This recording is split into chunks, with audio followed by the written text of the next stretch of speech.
Madhusudan MGR কিচেনে সকল বন্ধুদের স্বাগত জানাচ্ছি। আজকে আমার রেসিপি চিচিঙ্গা দিয়ে, যে রেসিপিটা খেতে খুবই সুস্বাদু হয়। আর যে চিচিঙ্গা খায় না সেও এই রেসিপিটা একবার করে দেখবেন, সে চেয়ে খাবে, এতটাই সুস্বাদু হয়।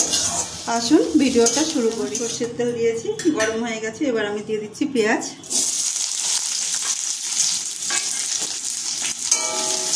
দু মিনিট মতো নাড়াচাড়া করবো।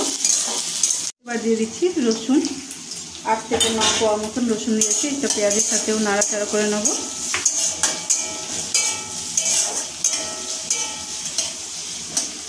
এরপরে দিয়ে দিচ্ছি 2-3টে শুকনো লঙ্কা, কিছু কাঁচা লঙ্কা।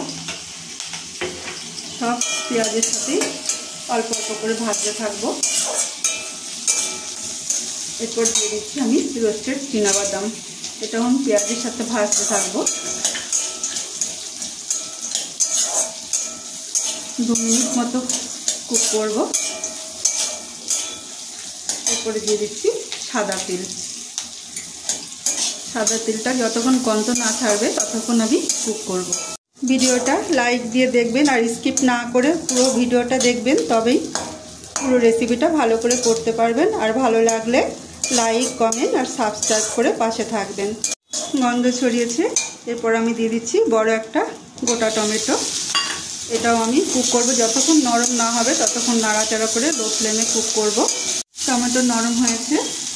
এবার আমি দিয়ে দিচ্ছি 1/2 চামচ মতো গোটা জিরে, 1/2 চামচ গোটা ধনে। এটাও আমি মশলার সাথে হালকা ভেজে নেব। মশলাটা আমার হয়ে গেছে। আমি এবার নামিয়ে ঠান্ডা করে ব্লেন্ড করে নেব। মশলার মধ্যে আমি 1 টুকরো দারচিনি দিয়ে দিচ্ছি, এটা একসঙ্গে ব্লেন্ড করে নেব। তাতে নুন দিয়ে হাই ফ্লেমে আমি ভেজে নেব। 1 চামচ সরষের তেল দিয়েছি শুধু। চিচিঙ্গা 60% ভেজে নিয়েছি। এবার আমি নামিয়ে নেব। দিয়ে দিচ্ছি 2 থেকে 3 চামচ মতো সরষের তেল। গরম তেলে দিয়ে দিচ্ছি জিরে ফোড়ন আর একটা তেজপাতা। নাড়াচাড়া করব।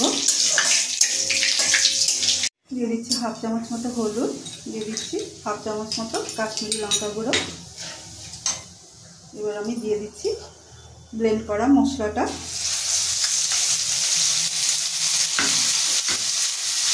এটা আমি লো ফ্লেমে সুন্দর করে কষাতে থাকবো। 2 থেকে 3 মিনিট নাড়াচাড়ার পর এবার আমি দিয়ে দিচ্ছি লবণ আর দিয়ে দিচ্ছি মশলা ধোয়া জল। এটা হালকা নেড়ে আমি চাপা দিয়ে মশলাটা কুক হতে দেবো। এখানে 2 চামচ দই নিয়েছি আর 1 চামচ বেসন, এটা আমি ঘেটে রেখে দেবো। মশলাটা চাপা দিয়ে বেশ কিছুক্ষণ ধরে কুক করেছি। সাইডে তেল ছেড়ে দিয়েছে আর কড়া থেকে ছাড়া হয়ে এসছে। এবার আমি দিয়ে দেবো দইয়ের মিশ্রণটা। দইয়ের মিশ্রণটা দিয়ে আরও কিছুক্ষণ আমি কষিয়ে নেব। যতক্ষণ তেল না ছাড়বে ততক্ষণ আমি এটাকে মশলাটাকে কষিয়ে নেব। দই ভালো করে মিশে যাওয়ার পর আমি এবার দিয়ে দেবো ভাজা চিচিঙ্গা। আর মশলাটা সবসময় চাপা দিয়ে কুক করবেন, না হলে হাতে ছিটে আসবে।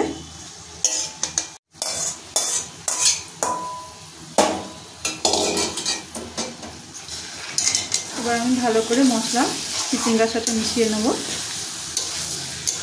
মশলা মিশিয়ে নেওয়ার পর এবার দিয়ে দিচ্ছি গরম জল। অল্প দেবো, একটু মাখা মাখা করবো।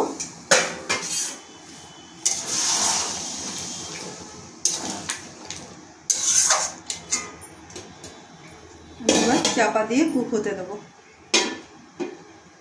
দিয়ে দিচ্ছি চিনি আর সামান্য নুন।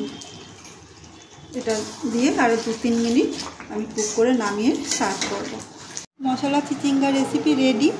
এইভাবে আপনারা রান্না করে খেয়ে দেখুন, খুবই ভালো লাগবে। রুটি, পরোটা, ভাত সব কিছুর সাথে খুব ভালো লাগবে। ভালো লাগলে লাইক, কমেন্ট আর সাবস্ক্রাইব করার সবাইকে অনুরোধ রইল।